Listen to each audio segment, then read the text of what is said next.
ഈശോ മിശിഹായ്ക്കും സ്തുതിയായിരിക്കട്ടെ. പുൽക്കുട ഒരുക്കുന്നവർ എന്ന ഈ പ്രോഗ്രാമിലേക്ക് ഏവർക്കും ഹൃദ്യമായ സ്വാഗതം. ഈ പുണ്യദിനത്തിൽ എന്നോടൊപ്പം എൻ്റെ ഏറ്റവും പ്രിയപ്പെട്ട 2 വൈദികർ എൻ്റെ കൂടെയുണ്ട്. പ്രിയപ്പെട്ട ഷിബുവച്ചനും ജനസനച്ചനും. ഷിബുവച്ച ഇപ്പോൾ സർജറിയും മറ്റു ട്രീറ്റ്മെൻറ്റ്സൊക്കെ കഴിഞ്ഞ് നമ്മൾ 2 മാസത്തിന് ശേഷം അച്ഛൻ വീണ്ടും അച്ഛൻ്റെ ഇടവകയിലേക്ക് പോയി അല്ലേ? അപ്പോൾ അവിടെ ചെന്നപ്പോൾ അവിടെയുള്ള നമ്മുടെ ഇടവക അംഗങ്ങളുടെയും അല്ലെങ്കിൽ ഇപ്പോൾ കൈക്കാരന്മാരുണ്ടായിരുന്നു. പുതിയ അച്ഛൻ വന്നിരുന്നു അല്ലേ? അച്ഛനും ഇതുപോലെ തന്നെ എന്തോ ഒരു വലിയൊരു കാര്യം ചെയ്തിട്ടുള്ള ആളാണെന്ന് അറിയാൻ സാധിച്ചത്. അപ്പോൾ അവരുടെയൊക്കെ സപ്പോർട്ട് എങ്ങനെയായിരുന്നു? അവരുടെ പ്രതികരണം എന്തായിരുന്നു അച്ഛന് ഫീൽ ചെയ്തത്? ഞാനൊരു 1.5 മാസമൊക്കെ ആയപ്പോൾ എൻ്റെ ഇടവകയിലേക്ക്, കനകമല ഇടവകയിലേക്ക് തിരിച്ചുപോയി. എനിക്ക് പകരം വന്ന അച്ഛൻ അലോഷ്യസ് പുളയ്ക്കൽ എന്ന് പറഞ്ഞ OFM കൺവെൻജലിസ്റ്റ് സഭയിലൊരു അച്ഛനാണ്. അച്ഛൻ ഈ കിഡ്നി ഡൊണേഷനൊക്കെ നടത്തുന്ന തുടക്കകാലത്ത് അച്ഛൻ കിഡ്നി കൊടുത്തതാണ്. അപ്പോൾ എനിക്ക് തോന്നുന്നു അച്ഛൻ്റെ ഒരു 10ാമത്തെ വർഷമൊക്കെ ആയിരുന്നു തോന്നുന്നു കിഡ്നി കൊടുത്തത്. അപ്പോൾ അത്രയും വർഷമായിട്ടും കുഴപ്പമൊന്നുമില്ല, നന്നായിട്ട് ഓടി നടക്കുന്ന ഒരു അച്ഛൻ. അപ്പോൾ പിന്നെ നമുക്കായാലും കുറച്ച് നാൾ കഴിയുമ്പോൾ പിക്കപ്പ് ആവാന്നുള്ള നല്ലൊരു പ്രതീക്ഷ അച്ഛൻ്റെ പ്രവർത്തനത്തിൽ നിന്ന് കിട്ടിയായിരുന്നു. അപ്പോൾ ആൾക്കാർക്കായാലും കിഡ്നി കൊടുത്താൽ കുഴപ്പമില്ല, ഈ അച്ഛനുണ്ടല്ലോ, അങ്ങനെ ഒരു കാഴ്ചപ്പാട് ഓൾറെഡി വന്നിട്ടുണ്ടായിരുന്നു. പിന്നെ ഞാനവിടെ ചെല്ലുമ്പോൾ എൻ്റെ കൈക്കാരന്മാരൊക്കെ വളരെ സപ്പോർട്ടായിരുന്നു. പിന്നെ യൂത്തായാലും അൽത്താരസങ്ങളിലെ കുട്ടികളായാലും എൻ്റെ എല്ലാ കാര്യങ്ങളും ഇങ്ങനെ ഒരു കുറവില്ലാതെ അവരിങ്ങനെ വീട്ടുകാരെ പോലെ തന്നെ നിന്ന് ചെയ്തു തന്നിട്ടുണ്ടായിരുന്നു. പിന്നെ നമ്മളിപ്പോൾ സർജറി കഴിഞ്ഞ എൻ്റെ പെയിൻ കുറേ നാളത്തേക്ക് ആ പെയിൻ ഇങ്ങനെ നിലനിൽക്കുന്നുണ്ടായിരുന്നു. അപ്പോൾ അങ്ങനെ സ്റ്റെപ്പൊക്കെ ഓരോ സ്റ്റെപ്പ് വെച്ച് ഇങ്ങനെ കയറുമ്പോഴും ഈ അമ്മമാരുടെ ഭാഗത്തു നിന്നാണ് കൂടുതൽ നമ്മളോട് ഭയങ്കര സ്നേഹം ഉണ്ടാവുക. അപ്പോൾ നമ്മളിങ്ങനെ സ്റ്റെപ്പ് ഇങ്ങനെ വയ്ക്കുമ്പോൾ ജനങ്ങളുടെ ഭാഗത്തു നിന്ന് ഇങ്ങനെ കേൾക്കുമായിരുന്നു. അപ്പോൾ വളരെ കെയർഫുള്ളായിരുന്നു അവർ എൻ്റെ കാര്യത്തിൽ. വളരെ നല്ല സപ്പോർട്ടീവും വളരെ അച്ഛനോട് ഇടവകാർക്ക് ഭയങ്കര സ്നേഹമുണ്ടെന്ന് എനിക്ക് ഞാനൊരു ദിവസം അച്ഛനെ കണ്ടപ്പോൾ ഓൾട്ടർ ബോയ്സ് ഒക്കെ അച്ഛനെ കാണാൻ വന്നതാണ്. പലപ്പോഴും പല കുട്ടികൾ വരുമ്പോൾ അച്ഛനോടൊരു പ്രത്യേക ഒരു അത് അച്ഛനെ ഇടവകയിൽ പ്രവർത്തിച്ചതിൻ്റെ ബാക്കി തന്നെയാണ്. അത് തർക്കമില്ലാത്തൊരു കാര്യമാണ്. അതെന്ന് പറഞ്ഞാൽ ഈ ജൻസനച്ചന് കിട്ടാത്തൊരു ഭാഗ്യമാണ്. അതാണ് ജൻസനച്ചന് ഇടവകയില്ലാത്തതുകൊണ്ട് ആൾത്താര സംഘക്കാരില്ല. ഞങ്ങളെ സംബന്ധിച്ച് ഇടവകയിലിരിക്കുന്ന അച്ഛന്മാരെ സംബന്ധിച്ച് ഞങ്ങൾക്ക് ഒരുപാട് മക്കളാണ്. ഈ ഓൾട്ടർ ബോയ്സ് മുഴുവനും ആ വികാരിയച്ഛൻ്റെ മക്കളാണ്. ഞാൻ ശരിക്കും എൻ്റെ മക്കള് എന്നെ വിവാഹം കഴിച്ചില്ല, മക്കളില്ല, അങ്ങനെ ഒരു ഫീല് ചിലപ്പോൾ ഒക്കെ എൻ്റെ ബാച്ചിൽ 10ാം ക്ലാസ്സൊക്കെ വരെ പഠിച്ചിട്ടുള്ളവരെ കാണുമ്പോൾ അവരുടെ മക്കളെ ആദ്യ കുർബാന സ്വീകരണം അങ്ങനെയൊക്കെ വിളിക്കുമ്പോൾ ചിലപ്പോൾ വരാറുണ്ട്. പക്ഷേ എൻ്റെ ആൾത്താര സംഘത്തിലെ കുട്ടികളൊക്കെ എൻ്റെ മക്കൾ. ആ ഒരു സ്നേഹം എല്ലാ ഇടവകയിലും എനിക്ക് കിട്ടിയിട്ടുണ്ട്. കുഞ്ഞുമക്കളെ അതുപോലെ ഞാൻ അവരെ കരുതാറുമുണ്ട്. അത് വന്ന ഇടവകയിലായാലും എനിക്ക് കാണാൻ സാധിച്ചു വെച്ചാൽ വന്ന കുറച്ച് സമയത്തിനുള്ളിൽ തന്നെ ഈ നമ്മുടെ ഓൾട്ടർ ബോയ്സിൻ്റെ ഒക്കെ ഒരു മൊത്തം തന്നെ കളറുകൾ മാറ്റി, അതായത് വേറൊരു രീതിയിലേക്ക് അച്ഛൻ കൊണ്ടുവന്നു. അച്ഛാ ഇതിനോടൊപ്പം തന്നെ ഇപ്പോൾ നമ്മൾ ഈ സർജറി കഴിഞ്ഞ് നമ്മൾ ഇത് കൊടുത്തല്ലോ, നമ്മുടെ കിഡ്നി കൊടുത്ത ആ അവനെ കാണുമ്പോൾ, നമ്മുടെ കിഡ്നി സ്വീകരിച്ച ആളെ കാണുമ്പോൾ, ആ മോനെ കാണുമ്പോൾ അച്ഛന് എന്താണ് ഇപ്പോൾ തോന്നാറ്? നമുക്ക് ഭയങ്കര സന്തോഷമാണ് തോന്നുന്നത്. അപ്പം അവനും വളരെ കെയർഫുള്ളായിട്ടാണ് അത് കൊണ്ടു നടക്കുന്നത്. കാരണം ഒരു അച്ഛൻ്റെ കിഡ്നിയാണ് എൻ്റെ ശരീരത്തിലിരിക്കുന്നത് എന്നുള്ളൊരു അവബോധം അവന് ശരിക്കുണ്ട്.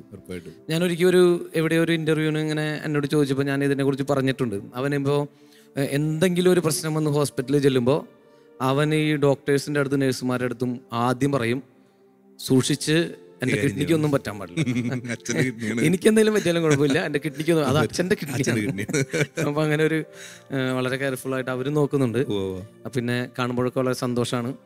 ഒരു കിഡ്നി കൊടുത്ത ഒരു കുടുംബത്തെ വാങ്ങിച്ച പറഞ്ഞാലും തെറ്റില്ല. കാരണം ജൻസനച്ചൻ അങ്ങനെ തന്നെ ആയിരിക്കും തോന്നണേ. അത് ശരിയാണ്. ആ ഫാമിലി എത്രമാത്രം അച്ഛൻ സ്നേഹിക്കുന്നുണ്ടെന്ന് പരിഗണിക്കുന്നുണ്ടെന്നുണ്ടെങ്കിൽ ഞാനത് പലപ്പോഴും കാണാൻ സ്വന്തം കുടുംബം പോലെയാണ്. അവര് നമ്മളെ വളരെ കെയർ ചെയ്യുന്നു.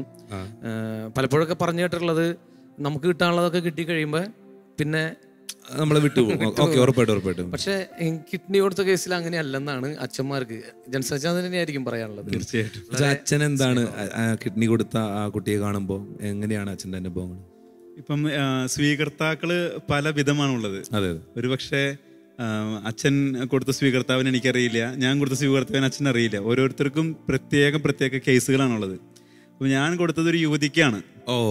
ആ യുവതി എന്ന് വെച്ച് കഴിഞ്ഞാൽ സാധാരണ നമ്മുടെ ഒരു ക്രിയാറ്റിനിൻ ലെവൽ എന്ന് പറയുന്നത് 0.6 to 1.6 ആ ലെവലാണ് നോർമൽ ക്രിയാറ്റിനിൻ ലെവൽ എന്ന് പറയുന്നത്.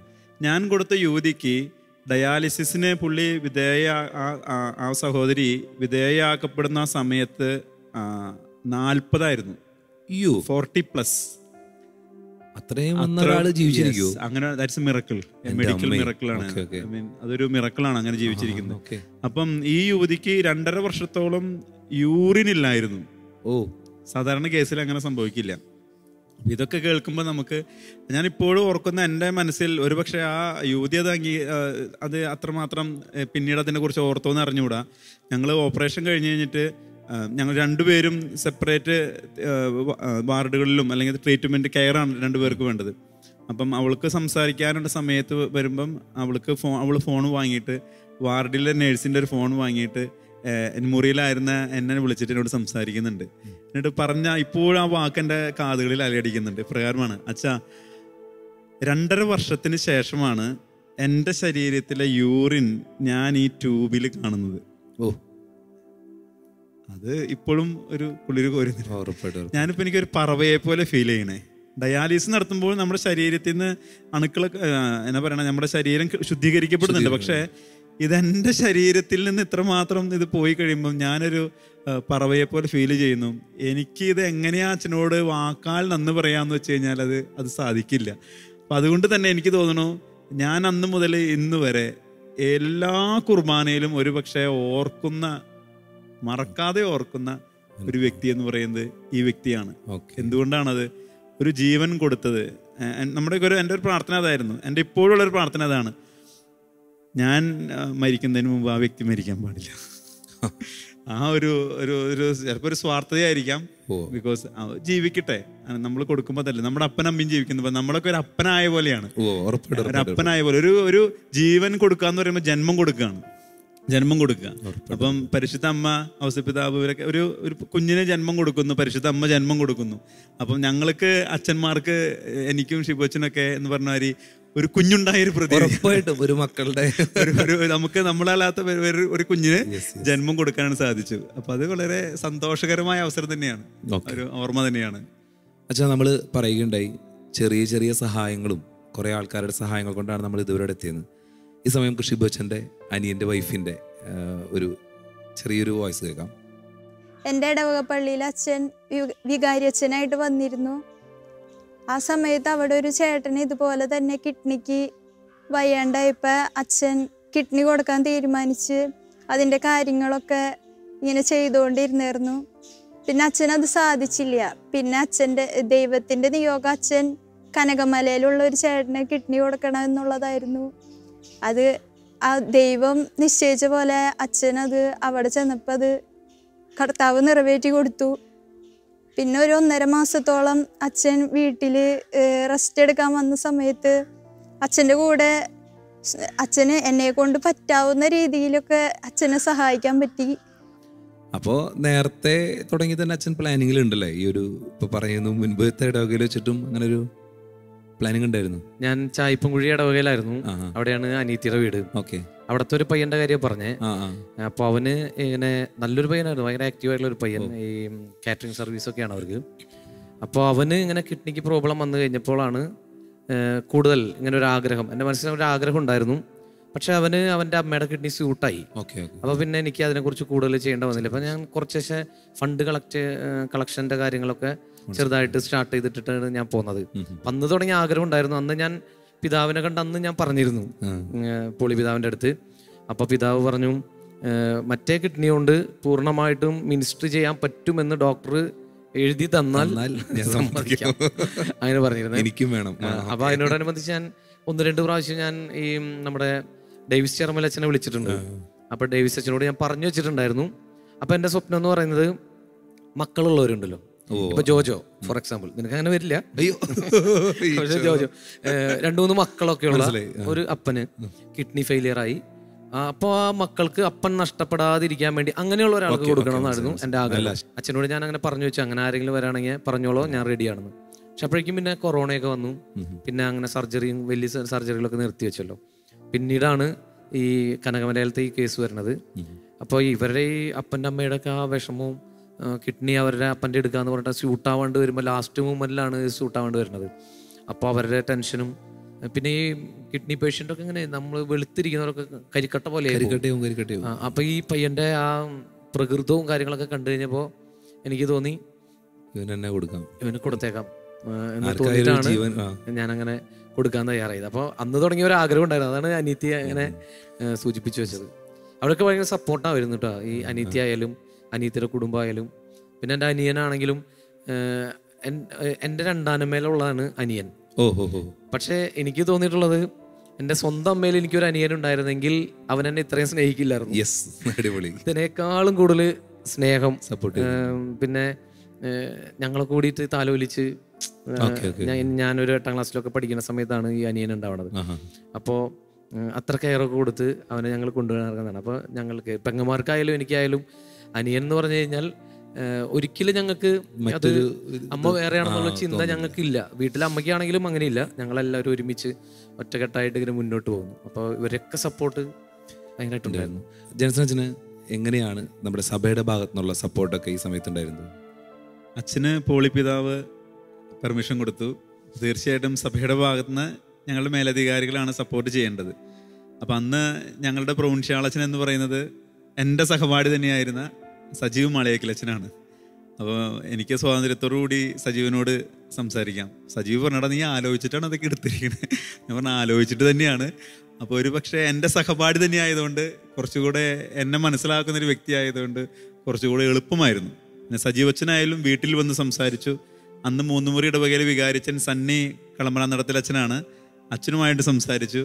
പിന്നെ ഞങ്ങളുടെ സഭയിൽ നിന്ന് ആദ്യമായിട്ട് ഇങ്ങനെ ഒരു കാര്യം ചെയ്യുന്നത് ഞാനാണ്. അപ്പം അതുകൊണ്ട് തന്നെ സർജറിക്ക് മുൻപായിട്ട് ജനറൽ അച്ഛൻ ഓൺലൈനിൽ വഴി വന്ന് എനിക്ക് ഫോണിൽ വിളിച്ച് വാട്സപ്പ് കോൾ വിളിച്ച് റൂമിൽ നിന്ന് ജനറൽ അച്ഛൻ, ഞങ്ങളുടെ സുപ്പീരിയർ ജനറൽ സിൽവാന മരീസ അച്ഛൻ എനിക്ക് സർജറിക്ക് മുൻപായിട്ട് ആശീർവാദമൊക്കെ തന്ന് അങ്ങനെ അനുഗ്രഹിച്ചിട്ടാണ് വിട്ടത്. സഭയുടെ ഭാഗത്ത് നല്ല പിന്തുണ തന്നെയാണ് ലഭിച്ചത്. അല്ലേ, അവർക്ക് വളരെ സന്തോഷത്തോടു കൂടി തന്നെയാണ് ഈ ഒരു കാര്യത്തിന് വേണ്ടി സഭ സപ്പോർട്ട് ചെയ്തിരിക്കുന്നത്. തീർച്ചയായിട്ടും. ഷിബോച്ച, അപ്പച്ചൻ 2ാമത് വിവാഹം കഴിച്ച അമ്മയാണ് ഇപ്പോൾ കൂടെ എന്ന് പറഞ്ഞു. നമുക്ക് ഈ സമയം അമ്മയുടെ വാക്കുകളിലേക്കൊന്ന് പോകാം. ശിബച്ചൻ കിഡ്നി കൊടുക്കണ കാര്യങ്ങൾ എല്ലാവരും അറിഞ്ഞ് അച്ഛൻ തീരുമാനിച്ച ശേഷമാണ് ഞങ്ങൾ വീട്ടിലറിഞ്ഞത്. ഞങ്ങളോട് വന്ന് പറഞ്ഞു. അപ്പം ഞങ്ങൾക്കൊക്കെ എല്ലാവരും ഇത്തിരി വിഷമങ്ങളൊക്കെ ഉണ്ടായിരുന്നു. പക്ഷേ അത് ഞങ്ങൾ പറഞ്ഞപ്പോൾ അച്ഛൻ ദൈവത്തിൻ്റെ ഇഷ്ടം അതാണെങ്കിൽ അത് ദൈവത്തിൻ്റെ ഇഷ്ടം പോലെ നിറവേറട്ടെ എന്നാണ് ഞങ്ങളോട് പറഞ്ഞത്. അമ്മച്ചിയുടെ വാക്കുകൾ വളരെ ചുരുങ്ങിയ വാക്കുകൾ. അമ്മയോട് പറയാനൊക്കെ കുറച്ച് വൈകിയെന്നുള്ളേ, ഏറ്റവും ലാസ്റ്റൊക്കെയാണ് പറഞ്ഞത്. എന്താണ്, അങ്ങനെ മനപ്പുറം മാറ്റി വെച്ചതാണോ അതോ ഇവര് എല്ലാവരും വീട്ടിൽ നിന്ന് ഭയങ്കര പിന്തിരിപ്പിക്കലാണല്ലോ? അപ്പൊ പൊതുവെ ഞാൻ ആദ്യം പറഞ്ഞില്ലേ, കിഡ്നി കൊടുത്താൽ മരിച്ചു പോകുന്നതാണ് ഇവരൊക്കെ വിചാരമായിരുന്നു. അപ്പം അതിന്ന് അങ്ങനെയല്ല എന്ന് കാണിച്ചു കൊടുക്കാനായിട്ട് കുറേ സമയം എടുത്തു. പിന്നെ ഈ ചെറമലച്ചൻ്റെയൊക്കെ പ്രസംഗങ്ങളൊക്കെ കൊണ്ട് കാണിച്ചു കൊടുക്കുക ഞാൻ, ഈ അച്ഛൻ എത്ര കൊല്ലം മുമ്പ് കിഡ്നി കൊടുത്ത് നോക്ക് പ്രവർത്തിക്കുന്നത്, അപ്പം അതുകൊണ്ട് ഇതിനൊന്നൊരു കുഴപ്പം വരില്ല എന്നൊക്കെ പറഞ്ഞ് അങ്ങനെയൊക്കെ ബോധ്യപ്പെടുത്തിയിട്ടൊക്കെയാണ് സാവധാനം ഞാനും കൊടുക്കാൻ പോകണമെന്ന് പറഞ്ഞു. ഇപ്പം എൻ്റെ ഇടവകയിലാണെങ്കിലും ഞാനൊരിക്കലും ആരോടും പറഞ്ഞിട്ടില്ല എൻ്റെ കിഡ്നിയാണ് കൊടുക്കണേന്ന്. ഇടവകക്കാർക്കും അറിയില്ലായിരുന്നു. ലാസ്റ്റ് എനിക്ക് ഹോസ്പിറ്റലിൽ പോകേണ്ട ദിവസമായപ്പോൾ വേറെ അച്ഛനെ അപ്പോയിൻമെൻറ്റ് ചെയ്തുള്ള ലെറ്റർ വന്നു. ആ ലെറ്റർ കണ്ടപ്പോഴാണ് ഞാനാണ് കിഡ്നി കൊടുക്കണമെന്ന് മനസ്സിലായത്. അതിനു മുമ്പ് എൻ്റെ കൈക്കാരന്മാരിൽ ഞാൻ എപ്പോഴും എറണാകുളത്ത് പോകാണല്ലോ ഈ ചെക്കപ്പിന് വേണ്ടിയിട്ട്. അപ്പോൾ ഇത് എന്തിനാണ് ഇങ്ങനെ എപ്പോഴും എറണാകുളത്ത് പോകണേ എന്നുള്ളൊരു ചിന്ത ഈ പള്ളിയിൽ കൈക്കാരന്മാരുടെ ഇടയിലൊക്കെ വരാതിരിക്കാൻ വേണ്ടിയിട്ട് ഞാൻ അവരോട് രഹസ്യമായിട്ട് ജസ്റ്റ് സൂചിപ്പിച്ചു. അതിലൊരു കൈക്കാരൻ ലിജോ ചാതേലി എന്ന് പറഞ്ഞൊരു കൈക്കാരൻ ഉണ്ടായിരുന്നു. പുള്ളിക്കാരനാണ് മിക്കപ്പോഴും ടെസ്റ്റിനൊക്കെ പോകുമ്പോൾ എൻ്റെ കൂടെ പലപ്പോഴും വന്നൊക്കെ എന്നെ സഹായിച്ചുകൊണ്ടിരുന്നിരുന്നത്. അപ്പോൾ ലാസ്റ്റ് മൂമെൻറ്റിലാണ് ഇടവക്കാരറിഞ്ഞത്. പിന്നെ ഞാൻ ഇവരറിയണേക്കാൾ മുമ്പ് തന്നെ ഞാൻ ഹോസ്പിറ്റലിൽ പോയി. അങ്ങനെ പോയി കഴിഞ്ഞിട്ട് ഓപ്പറേഷനൊക്കെ കഴിഞ്ഞ് എനിക്ക് കുറച്ച് ബോധവും ഇവരൊക്കെ വെച്ച് കഴിഞ്ഞപ്പോഴാണ് എൻ്റെ കൂടെ നിൽക്കണ ചേട്ടായി ഈ വാട്സപ്പിലൊക്കെ നോക്കി അച്ഛനെ കുറിച്ച് കുറേ കാര്യം പറഞ്ഞിട്ടുണ്ടെന്നൊക്കെ പറഞ്ഞു വരണത്. അപ്പോഴാണ് ഞാനത് അറിയണേ. എല്ലാവരും അറിഞ്ഞു ചളായില്ലോ എന്നുള്ള കാര്യം. പല മിഥ്യാധാരണകൾ കുറേ നടക്കുന്നുണ്ട്. കിഡ്നി കൊടുത്ത കാര്യത്തിലായാലും നമുക്ക് കൊടുക്കാനായിട്ട് വേറെ പ്രശ്നങ്ങളില്ലെങ്കിൽ ആദ്യം ഹൃദയം സജ്ജമാക്കി കഴിഞ്ഞാൽ നമുക്കിത് വളരെ ഭംഗിയായിട്ട് കൊടുക്കാൻ പറ്റുന്നതാണ് എനിക്ക് തോന്നുന്നത്. പക്ഷെ നമ്മുടെ ഈ എപ്പിസോഡ് ഇപ്പോൾ കാണുന്ന ഒരു കുറേ പേരുണ്ടാവുമല്ലോ. അപ്പോൾ എനിക്ക് തോന്നിയൊരു കാര്യം പറയണത്, ഈ ഞാൻ ഇവിടെ ടെസ്റ്റിനൊക്കെ പോകുമ്പോൾ ഞാൻ കിഡ്നി കൊടുക്കുന്ന പയ്യനെ ഡയാലിസിന് കൊണ്ടുവരല്ലോ. അപ്പോൾ അദ്ദേഹത്തിൻ്റെ അപ്പൻ ബെന്നി എന്നുള്ളതിൻ്റെ പേര്. അപ്പോൾ അദ്ദേഹം പറയായിരുന്നു 40 പേരെ കെട്ടുന്നതിൽ ഒരു 20 പേരോളം 15 വയസ്സിന് താഴെയുള്ള പിള്ളേരാണ്. അപ്പം എൻ്റെ സർജറിക്ക് ഒപ്പം ഒരു 7 വയസ്സുകാരൻ്റെ സർജറിയും കൂടെ കഴിഞ്ഞിരുന്നു. അപ്പോൾ നമ്മുടെ ഇപ്പോഴത്തെ തലമുറ എന്ന് പറയുന്നത് ഈ എന്താ പറയുക, ഫാസ്റ്റ് ഫുഡിൻ്റെ ഒരു തലമുറയാണല്ലോ. പിന്നെ ഈ ജിമ്മിലൊക്കെ പോയിട്ട് പ്രോട്ടീൻ പൗഡർ കഴിക്കാം. അപ്പം ഞാൻ അന്വേഷിച്ചപ്പോൾ ഇതുപോലെ പ്രോട്ടീൻ പൗഡറൊക്കെ കഴിക്കുന്ന കുട്ടികൾക്കാണ് പെട്ടെന്ന് ഇത് പോകുന്നത്. അപ്പം അവർക്കൊന്നും ഇത് അറിഞ്ഞുകൂടാ. ഈ ഫാസ്റ്റ് ഫുഡ് നമ്മുടെ ഒരു വലിയൊരു ജീവിതശൈലിയായിട്ട് മാറിക്കൊണ്ടിരിക്കുകയാണ്. അപ്പോൾ ഇത് കേൾക്കുന്ന ഈ അമ്മമാരായിരിക്കും മെയിനായിട്ട് ഇത് കേൾക്കാന്നാണ് എനിക്ക് തോന്നുന്നത്. ക്രിസ്മസ് സന്തോഷമായിട്ട് ആഘോഷിക്കണമെങ്കിൽ അമ്മമാരെ പ്രോട്ടീൻ പൗഡറും അതുപോലെ ഫാസ്റ്റ് ഫുഡൊക്കെ കുറച്ചാൽ ഉണ്ണീശോ എല്ലാ വർഷവും പിറക്കണമെങ്കിൽ, അല്ലെങ്കിൽ എല്ലാ വർഷവും പിറക്കില്ല ഉണ്ണീശോ. ഈ കിഡ്നി കൊടുക്കുന്നവരോട് ചില കാര്യങ്ങൾ പച്ചൻ പറഞ്ഞു, ചില മിഥ്യാധാരണകളുണ്ട് നമ്മൾ പറഞ്ഞു. ഇനി കൊടുക്കുന്നവരോട് ഒരു ചെറിയ ഉപദേശമുണ്ട് ജെൻസന്റെ അമ്മയുടെ വക. ഒന്ന് കാണിച്ചു കൊടുത്തേ. ഒരു കുഴപ്പമില്ലാണ്ട് അങ്ങനെ നടക്കണം. ഇപ്പോഴും ഒരു വെയിറ്റ് എടുത്ത് ഇവിടെ വന്ന് എൻ്റെ കൺമുന്നിൽ കണ്ട് ഒരു ബാഗ് എടുക്കുന്നുണ്ട എനിക്ക് എൻ്റെ നെഞ്ചപ്പിടിക്കും. അപ്പോൾ എൻ്റെ അമ്മ ആ ഷട്ടിൽ കളിക്കുന്നുണ്ട്, അത് കളിക്കുന്നുണ്ട്, ഇത് കളിക്കുന്നുണ്ട്, വെയിറ്റ് എടുക്കേണ്ട ഒരു കുഴപ്പമൊന്നുമില്ല എന്ന് പറഞ്ഞാലും എൻ്റെ മനസ്സിൽ ഇപ്പോഴും കിടക്കണത് ആ ഒരു ഇതിലാണ്. ഒരു കുഴപ്പമില്ലാണ്ട് അങ്ങനെ നടക്കുന്നത്. ഇനിയിപ്പോൾ ധൈര്യമായിട്ട് കൊടുക്കണവർക്കൊക്കെ കൊടുക്കും. ഇപ്പം എൻ്റെ മോനിപ്പോൾ ഇത്രയായി ഒരു കുഴപ്പമില്ലാണ്ട് നടക്കുന്നത്. അമ്മ പറഞ്ഞത് ഇനി എത്ര പേര് വേണമെങ്കിൽ ആർക്ക് വേണമെങ്കിൽ ധൈര്യമായിട്ട് കൊടുത്തോ, എൻ്റെ മോന് കുഴപ്പമില്ല, ഞാനത് എനിക്ക് അനുഭവം ഉണ്ടെന്നാണ് പറഞ്ഞേക്കണേ. ശിവച്ചൻ്റെ ഒരു കിഡ്നി കൊടുത്തു, ഇനി മറ്റൊരു കിഡ്നി കൂടി ഉണ്ട്. ആ കിഡ്നി എന്തോ ഒരു ഇച്ചിരി വലിപ്പക്കുറവാണെന്നോ എന്തൊക്കെയോ ചെറിയ ചെറിയ കാര്യങ്ങളിടുന്ന് പെങ്ങൾ പറഞ്ഞ് ഇങ്ങനെ അറിയാൻ സാധിച്ചു. ഇനി അതുമായിട്ട് മുന്നോട്ട് പോവാനും ഈശോ അത് വലുതാക്കി തരും. എന്താണ് മുന്നോട്ടുള്ള ചോദ്യം? എനിക്ക് ഇഷ്ടപ്പെട്ടു. ഒരു കിഡ്നി കൊണ്ട് പോണല്ലോ ജോജോ. പിന്നെയുള്ളത് സത്യത്തില് ജോജോ എന്തോ ഉദ്ദേശം എനിക്കറിയില്ല. പക്ഷേ ഈ കഴിഞ്ഞ ദിവസം കിഡ്നിയുടെ ഒരു സ്കാനൊക്കെ എടുത്തു കഴിഞ്ഞപ്പോൾ ഡോക്ടർ പോലും അതിശയിപ്പിച്ചുകൊണ്ട് ഒരു കാര്യം പറഞ്ഞു. അന്നുണ്ടായതിനേക്കാളും ഒരു 4 മില്ലി വളർന്നു. അങ്ങനെ ഒരു കാര്യം പറഞ്ഞു. സാധാരണ അത് ചുങ്ങാറാണ് പതിവ്. പക്ഷേ അച്ഛൻ്റെ കിഡ്നി ഒരു 4 മില്ലി കൂടി വളർന്നിരിക്കുന്നു. കൺഗ്രാജുലേഷൻസ്. നമ്മൾ ഇത്ര സമയം നമ്മൾ കിഡ്നി കൊടുത്തതിനെ കുറിച്ചൊക്കെ പറഞ്ഞുകൊണ്ടിരിക്കുകയായിരുന്നു. നമ്മുടെ ഒപ്പം ഡേവിസ് ചെർമലച്ചൻ ആദ്യമേ തന്നെ വന്നുപോയി. മറ്റൊരു അതിഥി കൂടി നമ്മുടെ ഓൺലൈൻ വഴി വരാൻ പോവുകയാണ്. ബാബു കട്ടക്കയം എന്ന അച്ഛനാണ്. അച്ഛനെ കുറിച്ച് ജെൻസന് നന്നായിട്ട് അറിയാം. ബാബു കട്ടക്കായം അച്ഛൻ ഒരു സന്യാസ സഭയിലെ വൈദികനാണ്. ഇരിങ്ങാലക്കുട രൂപതയിലെ മുരിക്കിങ്ങൽ ഇടവകയിലെ സ്വദേശിയാണ്. ഞങ്ങൾ സഹപാഠികളും കൂടിയാണ്. എന്നേക്കാൾ അച്ഛന് കുറച്ചുകൂടി പ്രായമുണ്ട് എന്നുണ്ടെങ്കിലും അച്ഛന് ഞാനും ഒരുപോലെ തിയോളജി ദൈവശാസ്ത്രത്തിൽ ഒരുമിച്ച് പഠിച്ചവരാണ്. അതുകൊണ്ട് തന്നെ ഞാൻ കിഡ്നി കൊടുത്തതിന് ശേഷമാണ് അച്ഛൻ കൊടുത്തത്. അപ്പം അച്ഛനെയും അച്ഛൻ്റെ വീട്ടുകാരെയൊക്കെ ബലപ്പെടുത്തുവാനും ഒക്കെ ആയിട്ട്, അച്ഛൻ്റെ അമ്മയൊക്കെ പോയി കണ്ട് ഒന്ന് ബലപ്പെടുത്തുവാനൊക്കെ ആയിട്ട് എനിക്ക് കഴിഞ്ഞു. അച്ഛൻ മിഷൻ പ്രവർത്തനത്തിൽ ഏർപ്പെട്ടിരിക്കുന്ന വളരെ ഊർജ്ജസ്വലനായൊരു വൈദികനാണ് ബാബു കട്ടക്കയം അച്ഛൻ. അച്ഛൻ പോയി അവരെ ഇങ്ങനെ പറഞ്ഞ് മനസ്സിലാക്കി പറഞ്ഞു ഉറപ്പായിട്ടും കൊടുത്ത പോലെ, കാരണം അമ്മാതിരി പ്രോത്സാഹിപ്പിച്ച് സെറ്റാക്കി എടുത്ത്. അച്ഛൻ്റെ വീട്ടിൽ അമ്മയാണ് ഞാൻ പേഴ്സണലായിട്ട് പോയി കണ്ടത്. അപ്പം അമ്മയോടൊക്കെ പറഞ്ഞ് ശരി നമുക്ക് അച്ഛനിലേക്ക് ഒന്ന് പോവാം. ജെൻസൻ അച്ഛാ, ഷിബു അച്ഛാ, ശംസിയാക്കി സ്തുതി. നമ്മൾ 3 പേരും കർത്താവ് ഉപകരണങ്ങളായി ഉപയോഗിച്ചവരാണ്. ഞാൻ എൻ്റെ ജീവിതത്തിൽ ഏറ്റവും കൂടുതലും സന്തോഷവും സംതൃപ്തിയും ഉള്ള ഒരു അനുഭവമായിരുന്നു കിഡ്നി ദാനം നൽകാൻ സാധിച്ചത്. എന്നെ സംബന്ധിച്ചോളം കുറച്ച് വർഷങ്ങളായിട്ട് എൻ്റെ മനസ്സിൽ ഉള്ള ഒരു ആഗ്രഹമായിരുന്നു, പ്രാർത്ഥിച്ചിരുന്നു, അത് മനസ്സിലുണ്ടായിരുന്നു. അങ്ങനെ ഇരിക്കുമ്പോഴാണ് അട്ടപ്പാടി ധ്യാന കേന്ദ്രത്തിലെ ടൈലച്ചൻ്റെ ഗായകനായ അജയ് ഇങ്ങനെ കിഡ്നി ഡയാലിസിസിലാണെന്ന വിവരം ഓൺലൈനിൽ ഞാൻ അറിഞ്ഞത്. ഡൽഹിയിലായിരുന്നു ആ സമയത്ത്. അത് കഴിഞ്ഞ് ഞാൻ ഇദ്ദേഹത്തെ കാണാനൊരു സാഹചര്യം പ്രതീക്ഷിച്ചിരുന്നു. നാട്ടിൽ വന്നപ്പോഴാണ് എനിക്ക് അതിൻ്റെ സാഹചര്യം ഉണ്ടായത്. കാരണം ഇദ്ദേഹത്തിൻ്റെ ഫാമിലി ബാക്ക്ഗ്രൗണ്ട് എനിക്കറിയാമായിരുന്നു. സാധാരണ കുടുംബത്തിലെ 4 കുഞ്ഞുങ്ങളുടെ പിതാവായിരുന്നു ഇദ്ദേഹം. 2 ആൺകുട്ടികളും 2 പെൺകുഞ്ഞുങ്ങളും. ഇളയ കുഞ്ഞിനാണെങ്കിൽ 2 വയസ്സ് പോലും ആയിട്ടില്ലായിരുന്നു. 1 വർഷത്തിൻ്റെ ഏകദേശമായപ്പോഴാണ് ധ്യാനകേന്ദ്രത്തിലേക്ക് ഞാൻ വീണ്ടും ധ്യാനിക്കാൻ ചെല്ലുന്നത്. കഴിഞ്ഞ വർഷം 2022 ധ്യാനത്തിന് ശേഷം വീട്ടിലേക്ക് നേരിട്ട് ചെല്ലുകയാണ് ഉണ്ടായത്. അദ്ദേഹത്തിന് അറിയില്ല ഞാൻ ധ്യാനത്തിന് വന്നിട്ടുണ്ടെന്നും വീട്ടിലേക്ക് വരുമെന്നും ഒന്നും അറിയില്ലായിരുന്നു. നേരിട്ട് പെട്ടെന്ന് അങ്ങ് ചെന്ന് സംസാരിച്ചു. അപ്പോൾ ഉണ്ടായ ബുദ്ധിമുട്ടുകളും ഡയാലിസിസും, ആഴ്ചയിൽ 3 പ്രാവശ്യം ഡയാലിസിസായിട്ട് മുന്നോട്ട് പോവുകയായിരുന്നു. ഡയാലിസിസ് പോകുക വരിക വീട്ടിലേക്ക്. അപ്പോൾ ഭാര്യയാണ് എല്ലാം നോക്കുന്നത്. ഭാര്യയുടെയും മാതാപിതാക്കളും ഒക്കെ അദ്ദേഹത്തെ സഹായിക്കുന്നു. അപ്പം ആ അവസ്ഥ അദ്ദേഹം എന്നോട് പറഞ്ഞപ്പോൾ അദ്ദേഹത്തോട് ഞാൻ തുറന്നു പറഞ്ഞു, ഞാൻ റെഡിയാണ് എന്ന കാര്യം അദ്ദേഹത്തോട് പറഞ്ഞു. അപ്പോൾ അദ്ദേഹം പറഞ്ഞു, ഞാനിപ്പോൾ ട്രാൻസ്പ്ലാന്റ് ചെയ്യാൻ ഉദ്ദേശിക്കുന്നില്ല, സാവധാനം അത് തീരുമാനിക്കാമെന്ന് കരുതുകയായിരുന്നു എന്ന് പറഞ്ഞു. അപ്പോൾ ഞാൻ പറഞ്ഞു, കുഴപ്പമില്ല, തീരുമാനം എന്ന് മാറുന്നു, ട്രാൻസ്പ്ലാന്റ് ചെയ്യാമെന്ന തീരുമാനം അജയ്ക്ക് വരുന്നു. അന്ന് എന്നെ വിളിക്കുക എന്ന് പറഞ്ഞ് ഞാൻ ആ വീട്ടിൽ നിന്ന് പ്രാർത്ഥിച്ച് അവർക്ക് വേണ്ടി പ്രാർത്ഥിച്ച് ഇറങ്ങുകയാണ് ഉണ്ടായത്. അതിനുശേഷം ഞാൻ ഡൽഹിയിലേക്ക് വരികയും പഞ്ചാബിലേക്ക് വരികയും ഒക്കെ ചെയ്തിരുന്നു. ഒരു 1-2 മാസത്തിനുള്ളിൽ വീണ്ടും അദ്ദേഹം എന്നെ വിളിക്കുകയായിരുന്നു ഉണ്ടായത്. അപ്പോൾ ഡോക്ടേഴ്സും കൺഫർമേഷൻ കൊടുത്തു, ഉറപ്പ് നൽകി. മറ്റു പലരുടെയും ട്രാൻസ്പ്ലാന്റ് ചെയ്ത വ്യക്തികളെയും ഒക്കെ കണ്ടപ്പോൾ അദ്ദേഹത്തിന് വളരെ സന്തോഷമായി. അപ്പോൾ ഡോക്ടർ അനുവദിച്ചു എന്ന് പറഞ്ഞപ്പോൾ പിന്നീട് ഞാൻ പിതാവിൻ്റെ അനുവാദത്തോടെ നാട്ടിലേക്ക് ഇതിൻ്റെ ടെസ്റ്റുകൾക്കും കാര്യങ്ങൾക്കും ഒക്കെ ആയിട്ട് വരികയാണ് ഉണ്ടായത്. ആരോടും പറഞ്ഞില്ല, പിതാക്കന്മാരോട് മാത്രമാണ് പറഞ്ഞിട്ടുണ്ടായിരുന്നുള്ളൂ. ആരംഭത്തിൽ ടെസ്റ്റുകളും എക്സാമിനേഷൻസും എല്ലാം തുടങ്ങി സെപ്റ്റംബർ മാസം.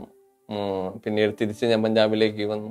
അപ്പം ആ സമയത്തൊക്കെ എനിക്ക് ഒരൊറ്റ പ്രാർത്ഥനയുണ്ടാകും, എന്നെ അയോഗ്യനാക്കരുത്, എന്നെ ആരോഗ്യവാനാക്കണം, ഇതിന് ഉതകുന്ന ആരോഗ്യവും ഫിറ്റ്നസ്സും എനിക്ക് തരണമേ, ഒന്നും തടസ്സമായി മാറരുതേ എന്നൊരൊറ്റ പ്രാർത്ഥനയെ എനിക്കുണ്ടായുള്ളൂ.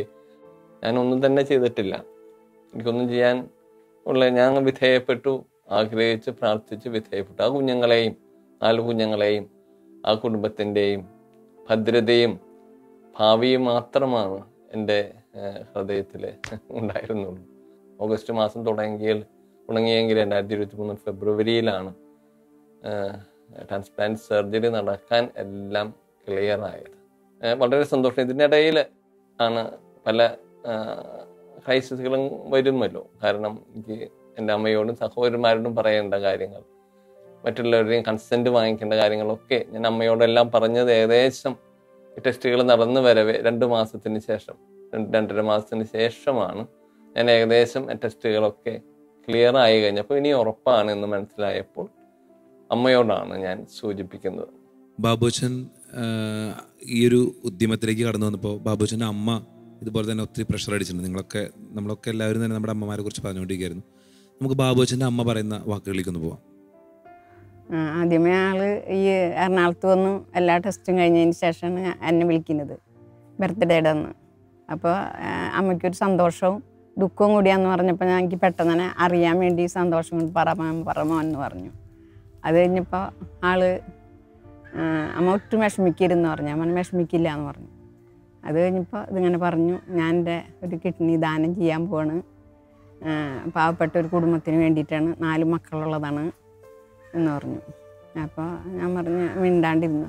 പെട്ടെന്ന് തന്നെ എനിക്കൊരു തീരുമാനം പറയാൻ പറ്റില്ല, ആലോചിച്ചാൽ പറയാൻ പറ്റുള്ളൂ എന്ന് പറഞ്ഞു. അപ്പോൾ ഞാൻ ചോദിച്ചു ടൈറ്റസിനോടും ജീവനോടും അലക്സിനോടും ഒക്കെ ചോദിച്ചോന്ന് ചോദിച്ചപ്പോൾ അമ്മയ്ക്ക് വിളിച്ചിട്ട് അവരെ വിളിക്കാമെന്ന് പറഞ്ഞു എന്നോട്. അത് കഴിഞ്ഞിട്ട് അമ്മ പതുക്കനെ ആലോചിക്ക്, ആ കുടുംബത്തിനെ രക്ഷിക്കാൻ വേണ്ടിയിട്ടാണ് ഞാൻ, എന്നെ പറ്റി അമ്മ ചിന്തിക്കുകയേ വേണ്ട, എനിക്കൊരു കുഴപ്പമുണ്ടാവില്ല, ആളാണ് ഇപ്പോൾ വിഷമത്തിലിരിക്കണേന്ന് പറഞ്ഞു. അപ്പോൾ ഞാൻ അപ്പൊന്നും പറയാൻ പോയില്ല. പിറ്റേ ദിവസം എന്നോട് പറഞ്ഞു അമ്മ ആലോചിച്ചോ എന്ന് ചോദിച്ചോ. പറഞ്ഞു പോവാ, മോൻ്റെ തീരുമാനം അതാണെങ്കിൽ, തമ്പുരാൻ്റെ ഇഷ്ടം അതാണെങ്കിൽ മോൻ്റെ ഇഷ്ടം പോലെ ചെയ്യുക, അവരോടൊക്കെ ചോദിക്കുക എന്ന് പറഞ്ഞു. ഞാൻ മോൻ്റെ ആരോഗ്യനില എങ്ങനെയുണ്ടെന്നും ചോദിച്ചു. എനിക്ക് ആരോഗ്യത്തിനൊന്നും ഒരു കുഴപ്പമില്ല, എൻ്റെ ടെസ്റ്റുകളെല്ലാം കഴിഞ്ഞു, ഞാൻ ഓക്കെയാന്ന് പറഞ്ഞു എന്നോട്. അപ്പം തീരുമാനിച്ച മാതിരി തന്നെ നടത്തിക്കോ എന്ന് പറഞ്ഞു. അമ്മയ്ക്ക് ആദ്യത്തിൽ ഉള്ള അത് കേൾക്കുമ്പോഴുള്ള ഒരു ഉൾക്കൊള്ളാൻ ഏതൊരമ്മയ്ക്കും കൂടപ്പിറപ്പുകൾക്കും ഉണ്ടാകാവുന്ന ഒരു ആരംഭത്തിലെ ഇത് മാത്രമേ ഉണ്ടായിരുന്നു. പക്ഷെ അവർക്ക് അതിൻ്റെ ഗുണബോധ്യവും പിന്നെ എല്ലാത്തിനും അമ്മയും സഹോദരന്മാരും സഹകരിക്കുകയും അവരുടെ കൺസെൻറ്റ് പൂർണ്ണമായി നൽകുകയും ചെയ്തതുകൊണ്ട് എല്ലാം കർത്താവിൻ്റെ കൃപയിൽ നടന്നു. അപ്പം ഈശോയ്ക്ക് നന്ദി പറയുന്നു എന്നെ ഉപകരണമാക്കിയതിന്. ട്രാൻസ്പ്ലാന്റ് കഴിഞ്ഞിട്ട് 10 മാസമേ ആയിട്ടുള്ളൂ. 10 മാസത്തിനുള്ളിൽ അദ്ദേഹത്തിന് വീണ്ടും അതേ ധ്യാന കേന്ദ്രത്തിൽ വന്ന് സ്തുതിഗീതങ്ങളും പ്രാർത്ഥനാ ഗീതങ്ങളും ഒക്കെ ആലപിക്കാൻ സാധിച്ചു എന്ന ഒരു വലിയ സന്തോഷം അദ്ദേഹത്തിനുള്ളതുപോലെ തന്നെ എനിക്കുമുണ്ട്. ഇന്നിപ്പം അദ്ദേഹവും അദ്ദേഹത്തിൻ്റെ കുടുംബവും എൻ്റെ കുടുംബത്തിൻ്റെ ഒരു അംഗമാണ്. ഞങ്ങൾ തമ്മിൽ രക്തബന്ധമില്ലെങ്കിലും എപ്പോഴും ഞാൻ പറയും, ഞങ്ങൾ തമ്മിലുള്ള കിഡ്നി ബന്ധം, വൃക്കബന്ധം രക്തബന്ധത്തിന് തുല്യമാണ്. എന്നും ഞങ്ങൾ തമ്മിൽ സംസാരിക്കും. സ്വന്തം കൂടപ്പറപ്പിനെ പോലെ, എൻ്റെ ഒരു കുഞ്ഞനിയനെ പോലെ. എനിക്ക് 3 അനുജന്മാരാണ്. ഒരു അനിയനോടും കൂടി 4 അനുജന്മാരായി എന്നതാണ് യാഥാർത്ഥ്യം. ഇനി പ്രാർത്ഥനാ സഹായങ്ങൾ, അവരോട് എന്ത് പ്രാർത്ഥനാ സഹായങ്ങളും ആവശ്യം, എനിക്ക് വേണ്ടി പ്രാർത്ഥിക്കാൻ 5-6 പേര് ആ കുടുംബത്തിലുണ്ടല്ലോ എന്ന വലിയ സന്തോഷവും ഉണ്ട്. നമുക്ക് ചെറിയതെന്തെങ്കിലും നമ്മുടെ ജീവിതത്തിൽ കൊടുക്കുക എന്നത് നമ്മുടെ ലക്ഷ്യമാകട്ടെ എന്ന് പ്രാർത്ഥിക്കുന്നു. എല്ലാവർക്കും ക്രിസ്മസ് ആശംസകൾ. ക്രിസ്മസ് സംബന്ധമായ എന്തെങ്കിലും കാര്യങ്ങൾ കൂടി പറയുന്നതാണ് ഒരു പ്രതീക്ഷയുള്ളത് കാണുന്നവർക്ക്. അപ്പൊ നമുക്കൊരു ക്രിസ്മസിന്റെ ഇപ്പോൾ ഈ പ്രോഗ്രാമിന്റെ പേര് തന്നെ പുൽക്കൂട് ഒരുക്കുന്നവർ എന്നാണ്. അപ്പോൾ നിങ്ങൾ രണ്ടുപേരും ഒരുപക്ഷെ എനിക്ക് തോന്നുന്നു പുതിയ ഒരു ജീവൻ കൊടുത്തവരാണ്. അതിനെക്കുറിച്ച് എന്താണ് അച്ഛാ? ജൻസച്ചാ, ഈശോ തന്നെ പറയുന്നുണ്ടല്ലോ, ഞാൻ വന്നത് അവർക്ക് ജീവനുണ്ടാകുവാനും അത് സമൃദ്ധമായി ഉണ്ടാകുവാനുമാണ്. മനുഷ്യാവതാരത്തിൻ്റെ ഏറ്റവും വലിയ ഒരു സന്ദേശം അത് തന്നെയാണ്, ജീവനുണ്ടാവുക. അപ്പം ജീവൻ കൊടുക്കുക. നമ്മുടെ ഈ പ്രോഗ്രാം തന്നെ ഇത് കേൾക്കുന്നവർക്ക് ജീവൻ കൊടുക്കാനുള്ളൊരു പ്രേരണയാകണം എന്നുള്ളതാണ്. എനിക്ക് ഈ പേര് ഭയങ്കര ഇഷ്ടപ്പെട്ടു, പുൽക്കൂട് ഒരുക്കുന്നവർ. കാരണം എൻ്റെ ഇടവകാംഗം തന്നെയാണ് ഈ ജോജോ. ഇപ്പോൾ ഞാനായിരിക്കുന്ന പള്ളിയിലെ ഒരു അംഗമാണ് ജോജോ. അപ്പോൾ ജോജോയ്ക്ക് അറിയാം ഗംഭീരമായ പുൽക്കൂട് ഒരുക്കുന്നുണ്ട്. അപ്പോൾ എന്നെ ഈ കഴിഞ്ഞ ദിവസം എന്നെ ഒരു അച്ഛൻ കണ്ടപ്പോൾ പറയാണ്, എല്ലാ ക്രിസ്മസിനും നീ മരിച്ചുപോയ നിന്നെ എല്ലാ ക്രിസ്മസിനും ആൾക്കാർ ഓർക്കും. കാരണം നീ എവിടെ പോയാലും വലിയ പുൽക്കൂട് ഉണ്ടാക്കും. ആൾക്കാരൊക്കെ കുറേ പേര് കാണാൻ വരും. ഞാൻ എവിടെ പോയാലും മെഗാ പുൽക്കൂട് ഉണ്ടാക്കും. കാരണം എൻ്റെ ചിന്ത ഈശോയുടെ ജനന തിരുനാളാണ് ഏറ്റവും വലിയ തിരുനാൾ. 50 തിരുനാളൊന്നും അല്ല ഈശോയുടെ തിരുനാളിന് മുമ്പിൽ, ഈശോയുടെ ജനനത്തിൻ്റെ മുമ്പിൽ. അപ്പം ഏറ്റവും ആഘോഷിക്കേണ്ട, ഏറ്റവും സന്തോഷമുള്ള, ഏറ്റവും നമ്മൾ പൈസ ചെലവഴിക്കേണ്ട ഒരു തിരുനാളാണ് ക്രിസ്മസ് നാളെ. അതാണ് ഫസ്റ്റ് ക്യാപ്ഷൻ എനിക്ക് ഭയങ്കര ഇഷ്ടമായി അറിയാം, അച്ഛന് പുൽക്കൂട് എന്ന് പറഞ്ഞൊരു. അപ്പം നമ്മൾ ഇത്രയും സമയം നമ്മുടെ ക്രിസ്തുമസിൻ്റെ ദിവസങ്ങളാണ് നമ്മൾ പുൽക്കൂട് ഒരുക്കുന്ന ഈ എപ്പിസോഡിൽ നിങ്ങളൊരുക്കിയ പുൽക്കൂടിനെ കുറിച്ചും അനുഭവങ്ങളും എല്ലാം ഈ സമയം പങ്കുവയ്ക്കുകയായിരുന്നു.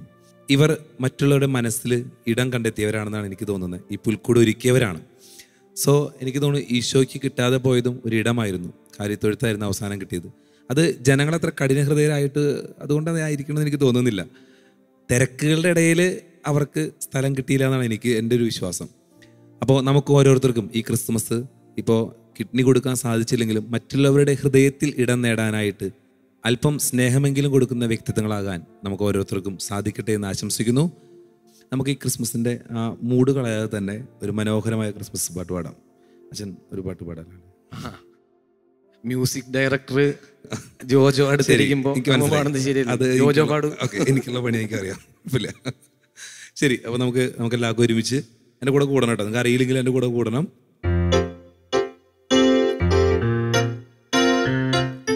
നസ്രത്തിൻ പൊൻതാരമേ, ബത്ലഹേമിൻ പൊൻസൂനമേ, ഈ മണ്ണിൽ ശാന്തി ദേവനെ നിന്നാമം വാഴ്ത്തിടാം. നസ്രത്തിൻ പൊൻതാരമേ, ബത്ലഹേമിൻ പൊൻസൂനമേ, ഈ മണ്ണിൽ ശാന്തി ദേവനെ നിന്നാമം വാഴ്ത്തിടാം. വാനിലെ വെൺമേഘമായി പാരിലെ വെൺശോഭയായി താരിളം പൊൻ പൈതലായി ഈശോ ജാതനായി. വാനിലെ വെൺമേഘമായി പാരിലെ വെൺശോഭയായി താരിളം പൊൻ പൈതലായി Isho ജാതനായി ഉണ്ണീശോ ജാതനായി. Merry Merry Merry Merry Christmas, Happy Happy Happy Happy Christmas, Merry Merry Merry Merry Christmas, Happy Happy Happy Happy Christmas. Yes, Merry Merry Merry Merry Christmas, Happy Happy Happy Happy Christmas, Merry Merry Merry Merry Christmas, Happy Happy Happy Happy Christmas. Oh oh. അപ്പോൾ എല്ലാവർക്കും ഞങ്ങളുടെ ഹൃദയം നിറഞ്ഞ happy Christmas.